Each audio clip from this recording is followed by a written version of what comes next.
Don't Complain's Nobody Cares Learn to Focus on Your Life. Introduction. The introduction of Don't Complain, Nobody Cares Learn to Focus on Your Life sets the tone with brutal honesty and raw energy, immediately stripping away the soft cushions of comfort that most self-help books offer and replacing them with a mirror that reflects your unfiltered reality. It doesn't sugarcoat the truth, and it doesn't waste time blaming the world for your problems. It begins by addressing a universal but often unspoken reality. Most people complain because it's easier than changing, easier than owning your flaws, your procrastination, your fear, your laziness, and your failure to take action. But the truth is, no one is coming to save you, and most people are too busy with their own lives to care about your excuses. This is not said to be cruel, but to wake you up. In fact, once you stop expecting anyone to care more than you do about your life, you free yourself from the need for external validation or permission to take charge. The introduction challenges the reader to stop whining, stop seeking sympathy, and stop waiting for circumstances to change, because complaining is just wasted energy. It's mental clutter that distracts you from action, and action is the only thing that truly changes your life. The book opens by asking tough questions. How long have you been stuck? How often do you repeat the same patterns while blaming others? How much time have you lost waiting for the perfect moment? It forces you to confront the uncomfortable reality that every second you spend complaining is a second you could have used to improve, to learn, to plan, or to execute something that moves you closer to your goals. The message is clear. If you want a better life, you have to get brutally honest with yourself. Radical self-accountability is the foundation of real progress. The introduction emphasizes that this book isn't for the easily offended, the overly sensitive, or the ones who want a magical 5-step hack to success without putting in the work. It's for those who are ready to stop being victims of their own mindset and start building a life they can be proud of, starting from exactly where they are, no matter how far behind they feel. It touches on the social conditioning that leads many of us to believe that venting is therapeutic and that sharing your problems means people will understand or help. But often, it just becomes a habit of externalizing responsibility and reinforcing helplessness. The author insists that the only real therapy is taking action, learning from your losses, owning your choices, and refusing to let your setbacks define your future. It doesn't matter where you came from, what happened to you, or what resources you didn't have. What matters now is what you do with what you've got. The introduction speaks directly to people who are sick of their own patterns, tired of being tired, tired of saying one day, tired of watching others pass them by while they sit frozen in self-doubt. It paints a stark but empowering truth. You can change your life dramatically in 1 year, 6 months, even 30 days, but only if you cut out the noise, stop complaining, and start focusing like your life depends on it, because it does. You don't need perfect circumstances, you need grit. You don't need everyone to believe in you, you need to believe in yourself enough to keep going even when no one's watching.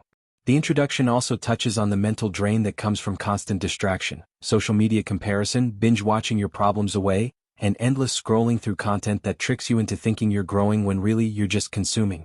The author draws a line in the sand. You either commit to being someone who takes responsibility for every part of your life, or you stay stuck repeating the same excuses, year after year. The tone isn't negative, it's liberating. It tells you that your future is entirely in your hands, and that realization should light a fire in your chest, not fear. You have the power to build skills, discipline, mindset, and momentum, but first you have to stop giving your energy to things and people that don't move you forward. The introduction urges you to take a moment and ask yourself, what if you just fully committed? No more half efforts. No more talking about your dreams and never executing. What if you just decided, right now, to focus so fiercely on your growth that everything else faded into the background? What could you become if you dropped the story that you're not ready, not talented, not lucky, and instead rewrote that narrative into one of resilience, consistency, and self-leadership? The intro ends with a challenge. Give up the need to complain for 30 days. Replace every complaint with a question or an action and watch how quickly your life starts to shift. This book, starting with this no-excuse introduction, is for those who are ready to do the real work. Not just mindset work, not just reading more books or watching motivational videos, but the internal transformation that comes when you stop playing small, stop running from discipline, and step fully into your potential. It's not about becoming someone else. It's about becoming who you were meant to be if you stopped holding yourself back. The introduction is both a wake-up call and a spark. It doesn't offer sympathy, it offers power. And it tells you, with fierce clarity, that the second you stop complaining is the same second you start winning. Chapter 1, Wake Up, No One's Coming to Save You, serves as a direct, unapologetic slap of reality meant to jolt readers out of the dreamlike state many people live in, a mindset built on passivity, victimhood, and the false hope that something or someone will eventually swoop in to fix their lives. The author wastes no time delivering the message that waiting for outside help is not only useless, it's harmful. This chapter emphasizes the brutal truth. No mentor, no lover, no family member, no friend, no job, no government, and no perfect moment is going to save you from your struggles, your dissatisfaction, or your wasted potential. It's a mindset detox that forces you to confront the reality that the only person who can change your life is you. It discusses how people often stay stuck in their circumstances not because they lack ability, but because they cling to the fantasy that the tides will magically turn.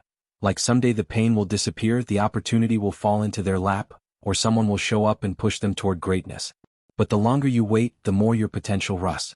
The chapter drives the point that real transformation begins with the internal shift from helplessness to ownership. It calls out the endless cycle of blaming others, waiting for permission, or convincing yourself that you're not ready, and it rips that narrative apart. This is where the book starts to rewire your thinking. It tells you to stop outsourcing responsibility for your happiness, progress, or discipline. The author confronts the emotional weight many people carry from past failures, trauma, or lack of support, but instead of offering pity, he gives power. Yes, life may have been unfair, people may have let you down, and circumstances may have been hard, but none of those things justify staying stuck. The chapter challenges the reader to take radical self-responsibility, not in a cold or harsh way, but as an act of self-respect and self-liberation. It's about rejecting the belief that your life is only as good as what happens to you, and replacing it with the belief that your life is as good as what you choose to do with what happens to you. Throughout the chapter, the author points out that we live in a culture that loves the idea of overnight success, savior stories, and miracle solutions, but real growth doesn't work like that. Progress is slow, hard, unglamorous, and entirely your job. No matter how many motivational quotes you read or how many people cheer you on, if you don't wake up every day and take steps, real, disciplined, sometimes boring steps, toward your goals, you'll stay where you are. The chapter is a call to stop waiting for inspiration, the right timing, or some mythical break, and instead become your own wake-up call. It talks about the internal war between the version of you that wants comfort and the version of you that wants growth, and how you have to choose every single day who wins. You have to choose discomfort now for a better future, or comfort now and regret later. The chapter also highlights that your habits are your life. What you do daily is what builds or breaks you. So if you're not happy with your life, look at your habits, your routines, your choices. Are you waking up and attacking the day? Or are you scrolling, snoozing, escaping? It forces you to face the fact that if you're not showing up fully for your own life, no one else will either. The author paints this message not as doom and gloom but as empowerment, because once you realize no one's coming to save you, you're free to stop waiting and start moving. That realization is the most powerful thing you can embrace. It's a turning point where you start showing up differently, not because you feel like it but because you know you have to. The chapter also calls out the habit of dependency, on people, on praise, on outside forces, and urges you to build inner strength, the kind that doesn't crumble when no one's clapping for you. It tells you that most people you think are watching you aren't. They're busy dealing with their own struggles. So why waste your time seeking approval or expecting help? You are the hero, the coach, the backup plan, and the main character in your story. The chapter encourages the reader to develop self-leadership, to be the kind of person who pushes themselves without needing someone to force it, who sets goals and follows through even when no one is holding them accountable. It's about building integrity with yourself.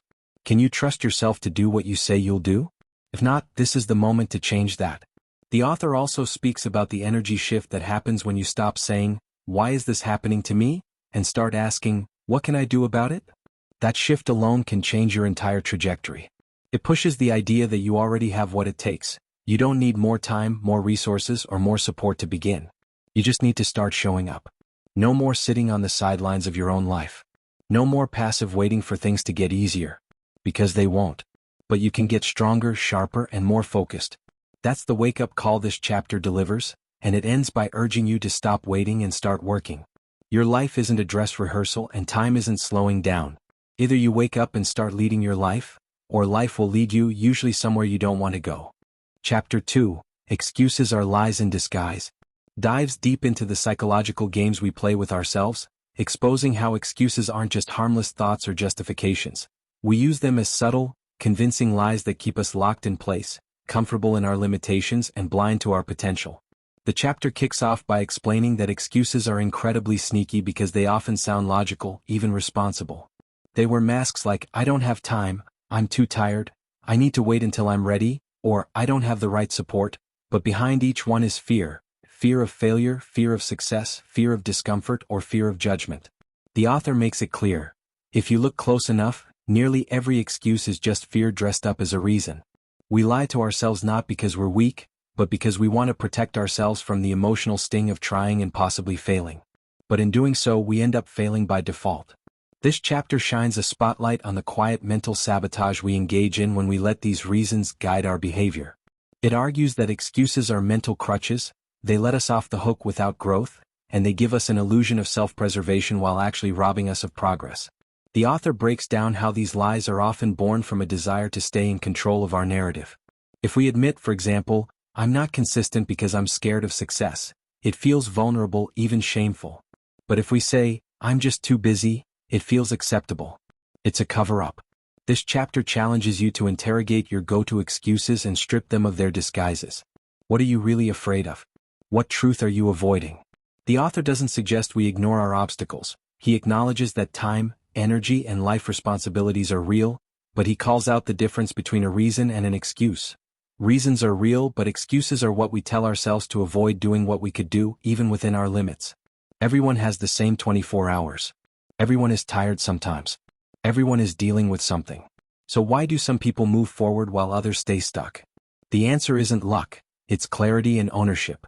The people who grow are the ones who've decided to stop lying to themselves about why they're not moving.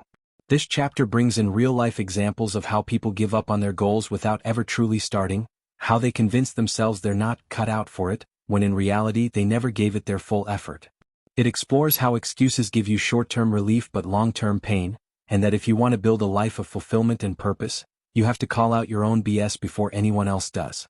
The chapter points out that the most dangerous part about excuses is that they become habits. The more you tell yourself, I'll start next week, or I just don't have it in me today, the easier it becomes to keep repeating it. Your brain learns that comfort and avoidance are rewarded with relief, and it stops expecting more from you. The author encourages readers to retrain that pattern by practicing radical honesty, not beating yourself up but calling yourself out. Instead of saying, I don't have time to work out, say, I chose not to make time to work out. Instead of, I'm not lucky like them, say, I haven't built the discipline they have. That shift in language changes everything because it shifts the power back to you. It makes you the driver of your life instead of the passenger. The author also explores how excuses can be deeply rooted in your upbringing, environment, and even your subconscious beliefs. Maybe you were taught to play it safe. Maybe you were surrounded by people who never chased their dreams, so now you think dreaming is pointless. But recognizing that doesn't give you a pass, it gives you a reason to break the cycle. The chapter urges you to see your excuses not as truths, but as barriers you can break through. The more you recognize and challenge them, the less control they have over you. It's not about perfection, it's about being aware when the lie starts creeping in and having the courage to say, not this time. One of the most powerful ideas in this chapter is that your future is being shaped by the excuses you're making today. Every time you let one slide, you reinforce a version of yourself that stays in the same place. But every time you push past one, you strengthen the version of you that's built to win. The author doesn't leave you hanging with just theory, he gives you questions to ask yourself every time an excuse shows up. Is this really true? What am I avoiding right now? What action can I take instead of giving in to this thought? The goal isn't to shame you, it's to awaken you. You can't grow if you're still lying to yourself about why you're not growing. The chapter ends with a bold but simple truth. You can have excuses or you can have results, but not both. It tells you that the world isn't waiting for your excuses, and your future self doesn't care how reasonable they sounded.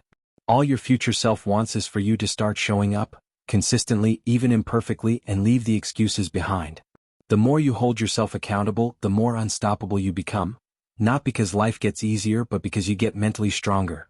So, if you're tired of starting over, tired of wondering why nothing changes, tired of feeling stuck, the first thing you have to do is stop letting your own lies run the show. This chapter isn't just a lecture, it's a mirror. And once you really look into it, there's no going back to pretending you don't know what's holding you back. It's you and the stories you tell yourself to stay small. Break those stories and you break open your potential.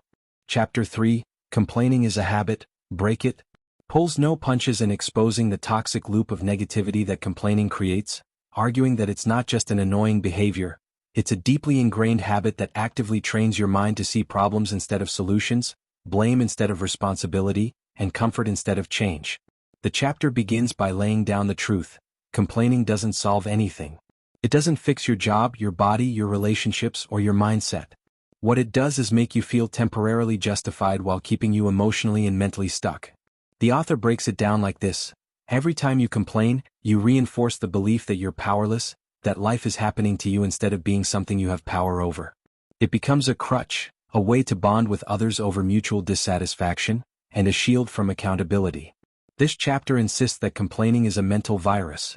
It spreads easily, feels oddly satisfying, and can become so automatic that most people don't even realize how often they're doing it.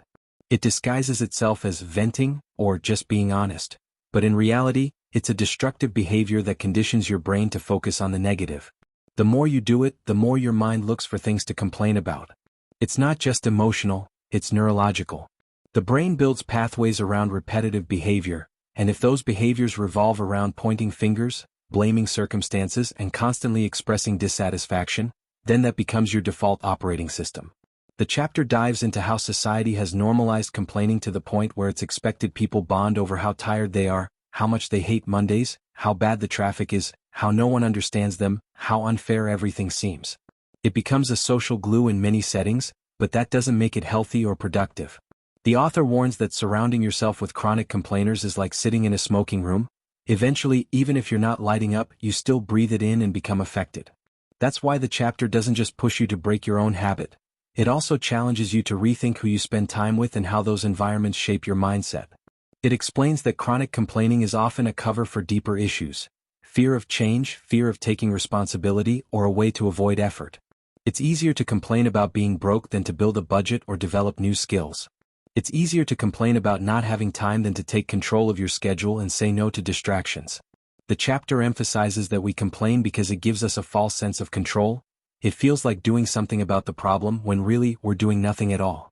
The author doesn't deny that life can be unfair, painful, and hard. He acknowledges that completely, but he also points out that no amount of complaining has ever made life less hard. In fact, it just adds emotional weight to your situation and creates a victim mindset that convinces you that there's nothing you can do, so you don't even try. That's the real danger of it. The chapter shares practical strategies for breaking the habit, starting with awareness. You can't fix what you don't recognize. The author challenges the reader to go 24 hours without a single complaint, no matter how small, and just watch how often the impulse comes up. Not to shame yourself, but to wake up to the truth of how conditioned it's become. The second strategy is replacement. Every time the urge to complain appears, replace it with an action or a question. What can I change? What's the lesson here? What can I take responsibility for? If there's truly nothing you can do, then accept it and move on. Don't stew in it. The author emphasizes that acceptance and peace are far more powerful than chronic dissatisfaction. He also brings up gratitude as a weapon against complaining, not in a fluffy, spiritual way, but as a real practice of mental discipline. When you're focused on what's going well or even just what's neutral, your brain stops spinning in the mud of negativity. Gratitude isn't about pretending everything's perfect. It's about choosing not to drown in what's wrong. The chapter doesn't let up. It pushes you to ask yourself the hard question. What has complaining actually done for you? Has it made you stronger? Richer? Happier? Or has it just kept you exactly where you are, repeating the same frustrations year after year? It also highlights how complaining impacts those around you. It drains energy, kills momentum, and sets a low standard for your environment. If you want to be a leader of your own life, or in your business, your family, your community, you can't lead from a place of negativity and blame. You have to rise above the noise, and that means killing the urge to complain before it takes root. The author notes that breaking the complaining habit doesn't mean you don't express emotions or talk about problems. It means you stop living in them. You stop repeating them like a broken record. You stop identifying with them. Instead, you observe them, process them, and then act. This chapter is ultimately a battle cry for emotional discipline. It's not enough to want a better life. You have to act like someone who's building one, and that starts with how you speak, what you focus on, and what kind of energy you bring into your day. Complaining is the easiest thing in the world. Action is harder. But only one leads you anywhere worth going. The chapter ends with this brutal but freeing truth. No one cares how much you complain, and the world doesn't owe you anything for being unhappy. But it will respond, powerfully, to your mindset, your effort, your discipline, and your refusal to let negativity lead. So stop waiting for someone to change things for you, and stop giving your power to every little inconvenience or challenge. Train yourself to think differently, speak differently, and move differently, and the life you want will start to reflect that change. Because once you break the habit of complaining, you stop feeding your limitations and you start feeding your future. Chapter 4, Focus is Your Superpower, delivers a powerful truth that cuts through the noise of modern life. Your ability to focus, really focus, isn't just a nice skill, it's the single most underrated and potent advantage you can develop in a distracted world. The chapter begins by diagnosing the epidemic we're all suffering from: distraction. Notifications, scrolling, multitasking, comparison, constant stimulation. It's all training your brain to be reactive instead of intentional, busy instead of productive. The author doesn't sugarcoat it, he makes it clear that if you can't control your focus, you can't control your life. Your goals, your growth, your habits, and your happiness all depend on where your attention goes. The world is full of people with ambition and potential, but very few can sit down, block out the noise, and do deep, meaningful work without giving up after 10 minutes. And that's where the real difference lies.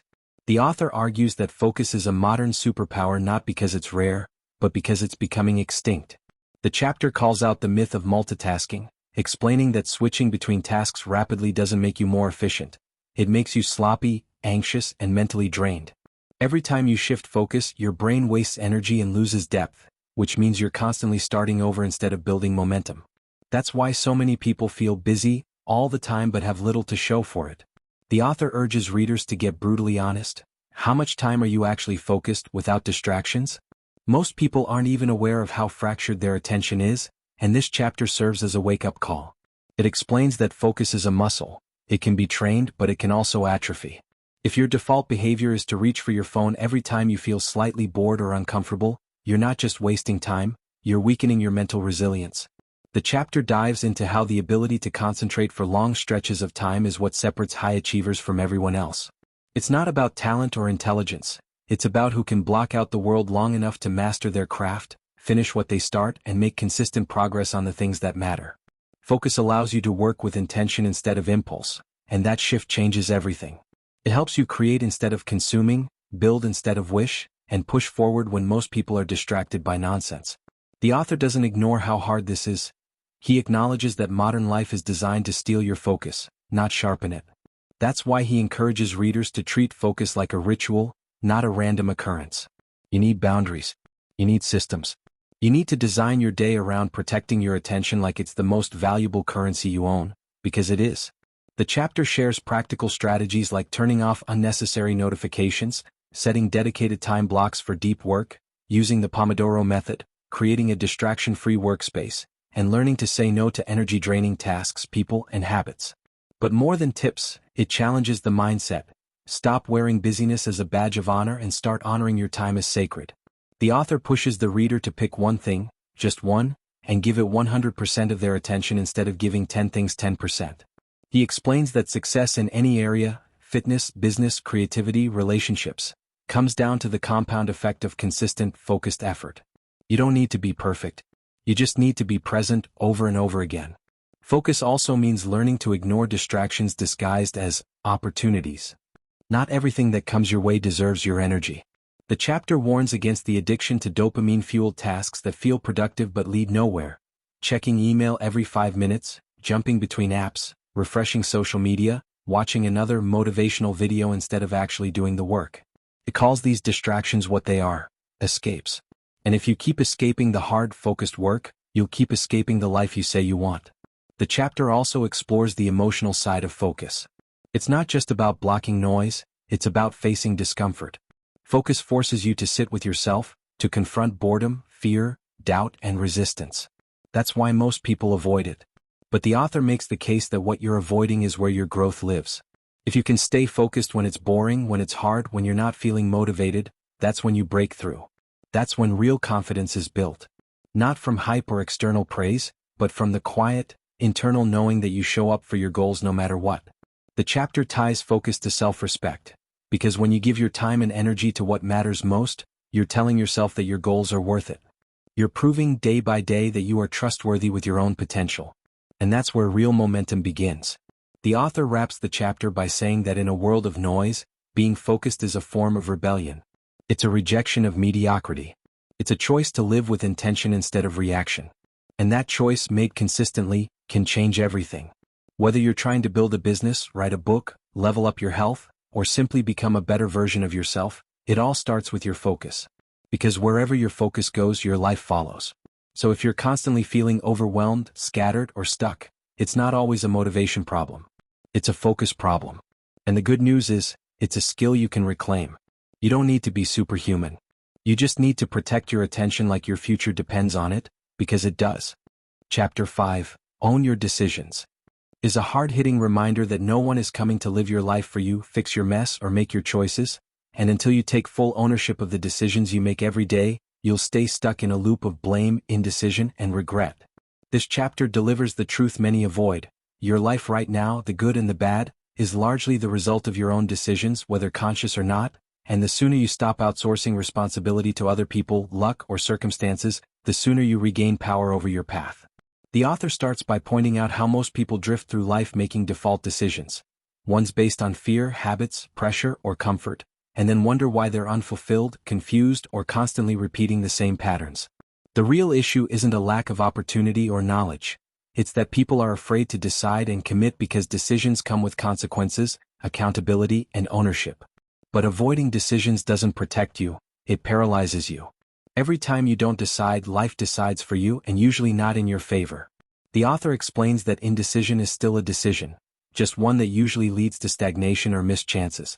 Whether it's staying in a toxic relationship, avoiding a career change, or not starting a goal, you keep thinking about, all of it points back to avoiding the discomfort of decision-making. This chapter confronts that fear head-on, pushing the reader to realize that growth requires the courage to make choices, even without guarantees. Waiting for certainty is a trap. Clarity comes from action, not endless overthinking. The author emphasizes that owning your decisions doesn't mean you won't make mistakes. It means you'll learn from them faster and keep moving forward. People who take ownership don't waste time blaming others or complaining about the results. They take the hit, adjust, and grow. That mindset shift is what separates those who evolve from those who stay bitter. The chapter digs into the psychology behind why people give up ownership. They're afraid of judgment, afraid of failing in public, or they've been conditioned to think someone else knows better. Their parents, bosses, partners, even society. But the truth is, nobody knows what's best for you better than you do, and when you keep giving away your decision-making power, you also give away your sense of control, peace, and direction. The author challenges readers to ask themselves a tough question. Are you living your life or someone else's expectations? Because every time you make decisions based on what looks good or makes other people comfortable, you chip away at your authenticity, and you will never feel fulfilled living a life built on avoiding discomfort or disappointing others. The chapter makes the point that decision-making is a skill, and like any skill, it gets better the more you do it with intention. Small decisions matter: what you eat, how you spend your time, who you give your energy to, what you allow in your space. They all add up to the big picture of your life. You don't need to overhaul everything at once. You just need to start choosing on purpose. The author offers practical advice. Stop waiting for permission, stop needing validation, and stop using confusion to delay. If you don't know what to do, do the next best thing. Make a choice, see what happens, and adjust. That's how you build momentum. This chapter also confronts victim mentality head-on. The idea that life is always happening to you, that things are out of your control, that you're stuck because of someone or something else. The author makes it clear. Yes, life throws curveballs, and yes, there are things outside your control, but your response, your decisions in the face of those events, are always within your power. And that's where your strength lives. Blaming the past, your upbringing, your circumstances, it may feel good in the moment, but it robs you of agency. Ownership, on the other hand, is uncomfortable but liberating. When you own your decisions, you don't wait around for someone to fix it. You become the solution. The chapter even touches on how owning your decisions improves relationships. When you take responsibility for how you show up, what you allow, and how you respond, you stop playing games, stop keeping score, and stop waiting for others to fix things. You show up as someone who's grounded, aware, and intentional, and that energy changes everything. The author isn't saying you have to do it all alone. Support is powerful, but the decision to seek support, ask for help, and stay accountable still must come from you. That's the difference between dependency and empowerment. The chapter closes with a clear message. There is no growth without ownership. You can read all the books, watch all the videos, talk to all the people, but if you keep avoiding decisions, nothing changes. You get one life, and the clock doesn't stop just because you're scared to move. So stop waiting. Start choosing. Start deciding who you want to be and what kind of life you want to lead, and then own every move you make toward it. Even when it's messy. Even when it's uncomfortable. That's how you build self-trust, self-respect, and eventually, the life you've been talking about for years. Because at the end of the day, no one else is responsible for your life but you. Own that truth, and you own your power. Chapter 6. Discipline over motivation. Delivers a blunt but powerful message. If you're relying on motivation to change your life, you'll stay stuck. Motivation is fleeting, emotional, and unreliable. It's the spark, not the engine. The author lays out the truth many don't want to hear. Successful, consistent people don't depend on feeling inspired every day. They've built systems, routines, and non-negotiable habits that keep them moving even when they don't feel like it. This chapter rips apart the common excuse of, "I'm just not motivated," explaining that waiting for motivation is the fastest way to sabotage your potential. The author argues that motivation is like a mood. It comes and goes, often triggered by external things like music, movies, or social media, but it disappears just as quickly when real-life discomfort shows up. Discipline, on the other hand, is internal. It's a decision you make repeatedly, regardless of emotion. It's setting the alarm and getting up even when you're tired. It's showing up for your goals when no one's watching. It's going to the gym when your brain is making every excuse. The chapter emphasizes that discipline is freedom. It removes the daily mental drama of should I or shouldn't I, and replaces it with clarity. When you operate from discipline, there's no debate. It's not about feeling good.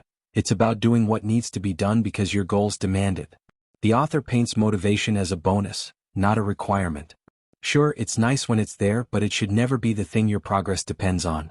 He draws comparisons between people who chase motivation and those who build discipline, noting that the first group starts strong, talks big, but burns out fast, while the second group makes quiet, consistent progress that compounds over time. One of the key themes in this chapter is emotional maturity. Discipline is choosing long-term results over short-term feelings. It's realizing that your future self is more important than your current mood. The author uses relatable examples. Do you brush your teeth because you're motivated or because it's just what you do? That's discipline. And if you can apply that same mindset to your workouts, your work ethic, your finances, or your goals, you stop needing to be hyped up. You become self-led. The chapter dives deep into how discipline is built, not born. No one is naturally disciplined in all areas. It starts with small wins, showing up when it's inconvenient, keeping a promise to yourself, doing the hard thing first. Every time you follow through, even when you don't feel like it, you're proving to yourself that you can be trusted, and that trust turns into confidence. The author also debunks the myth that discipline is restrictive. He flips it, saying lack of discipline is what keeps you trapped in bad habits, toxic cycles, and endless regret. Discipline, though tough at first, creates the structure you need to thrive. It's what allows you to take control of your time, health, mindset, and results. It gives you the power to say no to distractions, toxic environments, and short-term temptations that pull you away from your bigger vision. The chapter challenges the reader to look at their current routines. Are your habits aligned with the person you want to become, or are they just comfort-based patterns keeping you stuck? The author urges a mindset shift, from chasing hype to chasing consistency. You don't need to feel like it, you just need to do it. He introduces the concept of non-negotiables, the few things you do every day no matter what. These are the anchors of discipline, the daily deposits that move you forward when everything else feels uncertain. Whether it's writing, working out, meditating, or tackling hard tasks first, these practices compound. The author argues that talent, intelligence, or good ideas are meaningless without the discipline to follow through. Discipline is what turns potential into results. He warns against relying on emotional highs, because when life punches you in the face, when you're tired, stressed, heartbroken, or overwhelmed, motivation disappears. And what's left? Discipline. That's what carries you through. The chapter gets real about the inner resistance we all feel, the voice that says, just skip today, or you deserve a break, or start tomorrow. Discipline is the skill of hearing that voice and doing the opposite. Not because you're being hard on yourself, but because you're loyal to your vision. The author emphasizes that every act of discipline is a vote for the kind of life you want. The more you vote for action over excuses, the stronger your identity becomes. You start to see yourself as someone who doesn't need to be pushed. You lead yourself. That's powerful. The chapter ends with a call to redefine what drives you. Instead of chasing motivation, chase habits. Chase integrity. Chase the pride that comes from doing the hard thing. Real growth doesn't happen on the days you're pumped. It happens on the days you're not, but you still show up. That's discipline. And if you can master it, you won't just make progress. you'll become unstoppable. Chapter 6, Discipline over Motivation. Delivers a blunt but powerful message. If you're relying on motivation to change your life, you'll stay stuck. Motivation is fleeting, emotional, and unreliable. It's the spark, not the engine. The author lays out the truth many don't want to hear: successful, consistent people don't depend on feeling inspired every day. They've built systems, routines, and non-negotiable habits that keep them moving even when they don't feel like it. This chapter rips apart the common excuse of, "I'm just not motivated," explaining that waiting for motivation is the fastest way to sabotage your potential. The author argues that motivation is like a mood. It comes and goes, often triggered by external things like music, movies, or social media, but it disappears just as quickly when real-life discomfort shows up. Discipline, on the other hand, is internal. It's a decision you make repeatedly, regardless of emotion. It's setting the alarm and getting up even when you're tired. It's showing up for your goals when no one's watching. It's going to the gym when your brain is making every excuse. The chapter emphasizes that discipline is freedom. It removes the daily mental drama of should I or shouldn't I, and replaces it with clarity. When you operate from discipline, there's no debate. It's not about feeling good. It's about doing what needs to be done because your goals demand it. The author paints motivation as a bonus, not a requirement. Sure, it's nice when it's there, but it should never be the thing your progress depends on. He draws comparisons between people who chase motivation and those who build discipline, noting that the first group starts strong, talks big, but burns out fast, while the second group makes quiet, consistent progress that compounds over time. One of the key themes in this chapter is emotional maturity. Discipline is choosing long-term results over short-term feelings. It's realizing that your future self is more important than your current mood. The author uses relatable examples. Do you brush your teeth because you're motivated or because it's just what you do? That's discipline. And if you can apply that same mindset to your workouts, your work ethic, your finances, or your goals, you stop needing to be hyped up. You become self-led. The chapter dives deep into how discipline is built, not born. No one is naturally disciplined in all areas. It starts with small wins, showing up when it's inconvenient, keeping a promise to yourself, doing the hard thing first. Every time you follow through, even when you don't feel like it, you're proving to yourself that you can be trusted, and that trust turns into confidence. The author also debunks the myth that discipline is restrictive. He flips it, saying lack of discipline is what keeps you trapped in bad habits, toxic cycles, and endless regret. Discipline, though tough at first, creates the structure you need to thrive. It's what allows you to take control of your time, health, mindset, and results. It gives you the power to say no to distractions, toxic environments, and short-term temptations that pull you away from your bigger vision. The chapter challenges the reader to look at their current routines. Are your habits aligned with the person you want to become, or are they just comfort-based patterns keeping you stuck? The author urges a mindset shift, from chasing hype to chasing consistency. You don't need to feel like it, you just need to do it. He introduces the concept of non-negotiables, the few things you do every day no matter what. These are the anchors of discipline, the daily deposits that move you forward when everything else feels uncertain. Whether it's writing, working out, meditating, or tackling hard tasks first, these practices compound. The author argues that talent, intelligence, or good ideas are meaningless without the discipline to follow through. Discipline is what turns potential into results.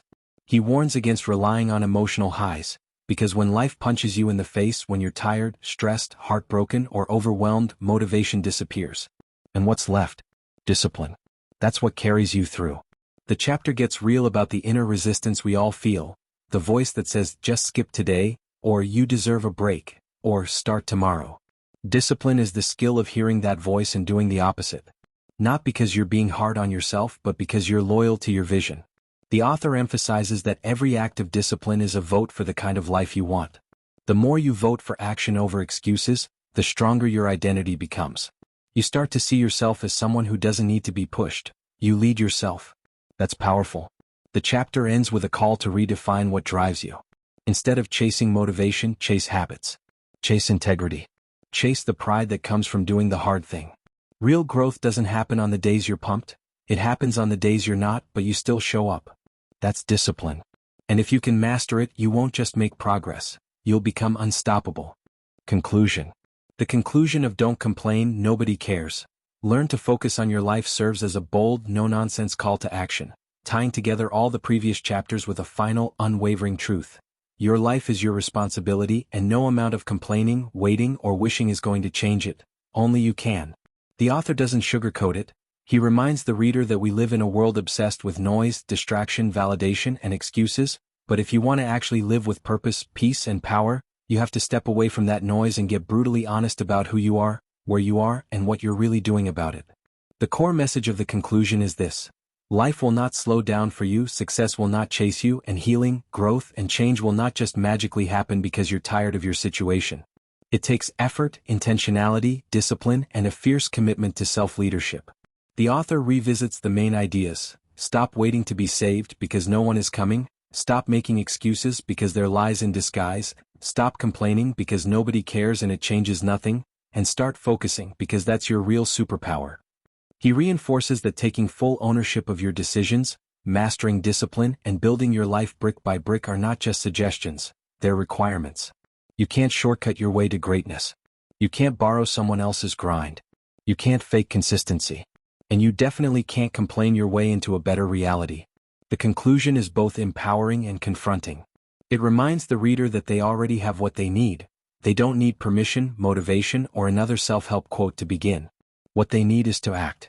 Now, with what they have, where they are. Because this isn't about perfection, it's about direction.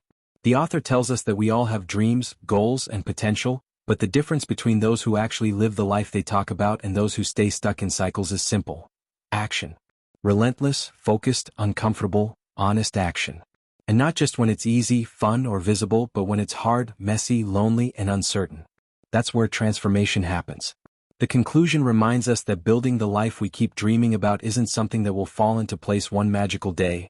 It's something you fight for daily through small decisions, quiet consistency, and deep commitment. The message isn't meant to make you feel bad, it's meant to shake you awake. Because the reality is, no matter how bad your past was, how distracted your present is, or how uncertain your future feels, your choices today still matter. You can rewrite your story.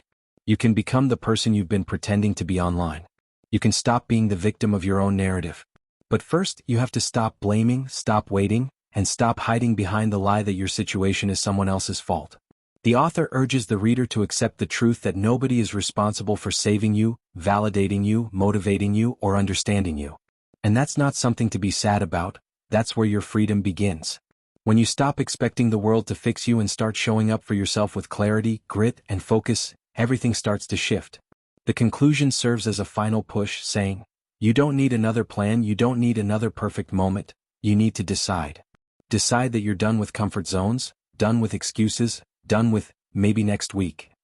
Decide that this is your life and you're going to show up for it like it actually matters, because it does. You only get one. And wasting it on things you can control, like discipline, focus, attitude, action, is a choice. This book isn't about hype. It's about truth. It's not about motivation. It's about responsibility. It's not about being perfect. It's about showing up when it counts.